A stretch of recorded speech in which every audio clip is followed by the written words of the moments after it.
E aí, pessoal, sejam muito bem-vindos. Hoje a gente vai mergulhar de cabeça numa daquelas histórias super conhecidas, sabe? A purificação do templo. Só que a gente não vai ficar só na imagem de Jesus virando as mesas, não. A ideia é ir muito mais fundo no significado por trás de tudo isso. É isso aí, Dani. Porque essa cena, gente, é muito mais do que só um momento de indignação. É, na verdade, um ato profético que revela a missão de Cristo e, o mais legal, tem uma aplicação super poderosa para nossa vida hoje. Bora desvendar isso juntos?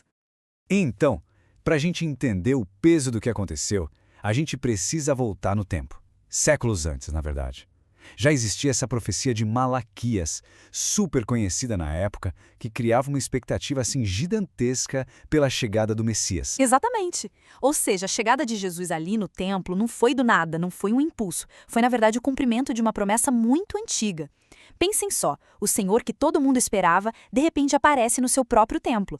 Uau! Isso muda tudo e dá um peso enorme para o que vem a seguir.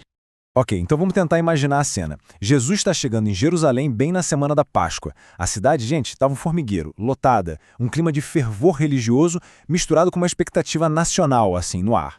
Vinha gente de todo lugar para a celebração. E essa expectativa era bem específica, né, Dani? Tinha uma galera com uma devoção super genuína, mas também tinha muita gente esperando um messias político, sabe? Um líder que ia chegar para restaurar a nação de Israel.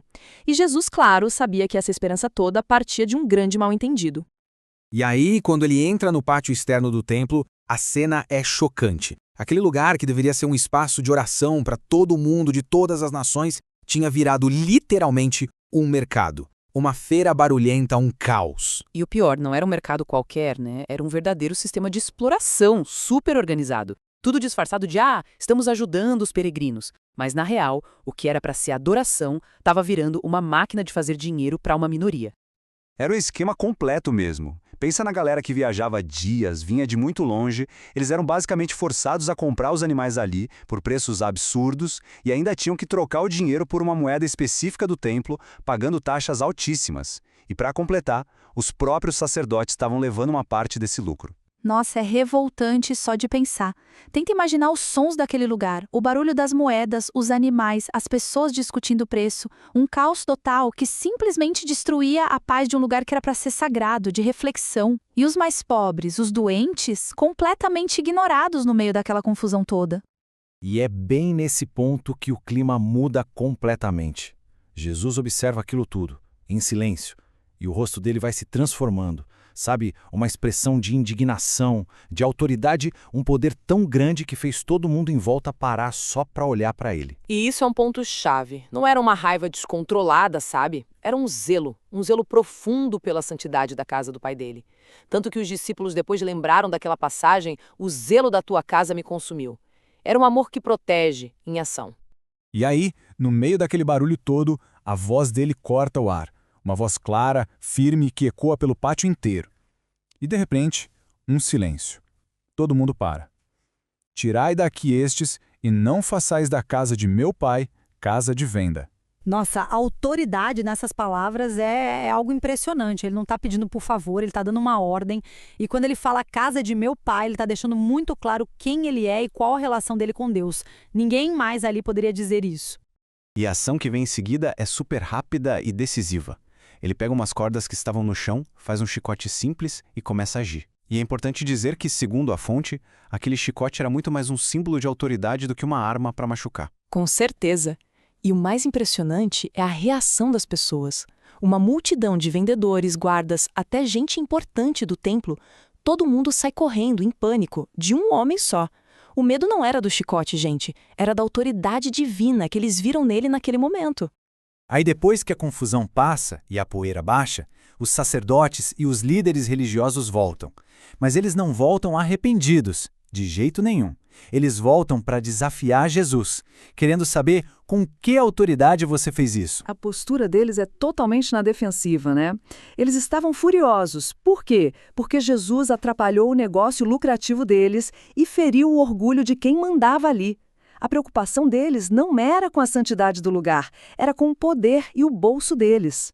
E a resposta de Jesus para eles é enigmática e muito profunda. Ele diz, destruí este templo e em 3 dias o levantarei. Claro que os líderes ouviram isso e levaram para o lado literal. Olharam para aquele templo gigante que demorou 46 anos para ser construído e ficaram ofendidos achando que era uma ameaça. Mas aí é que tá o pulo do gato, né? Jesus estava usando uma metáfora super poderosa. Ele não estava falando do prédio de pedra.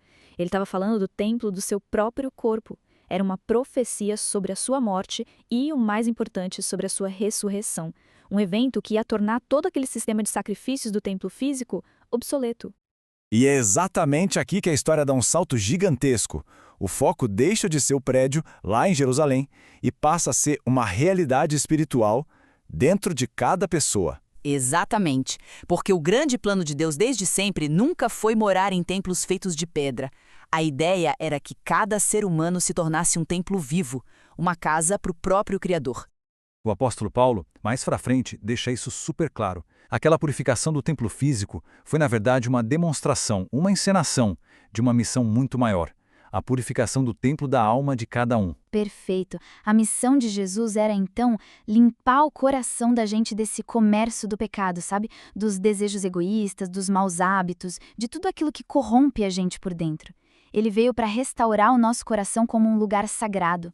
E segundo a fonte, essa é uma tarefa impossível de fazer por conta própria.